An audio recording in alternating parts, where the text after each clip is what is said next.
Mag-recharge, i-click mo tong red wallet. Ayan.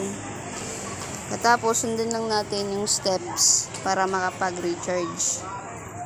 Wait lang. Pwede itong Gcash na to or itong UR code. So, UR code. Pero, mas mabilis itong Gcash na to ang gamitin natin.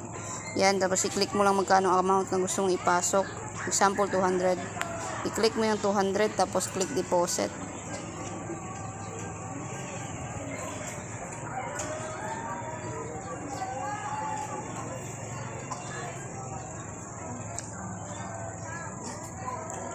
So, ilagay mo lang yung Gcash mo.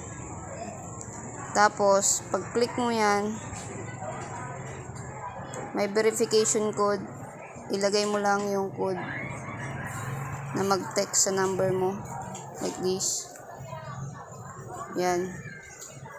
714949. 714949. Tapos, i-click mo ulit. Tapos, ngayon, ilalagay mo na lang yung Gcash number mo. Or Gcash code mo, yung pin ng code mo, yung pin ng Gcash mo. Ayan, nalagay ko na. So, i-click ko na lang yan. Tapos, ganito na ang makikita mo.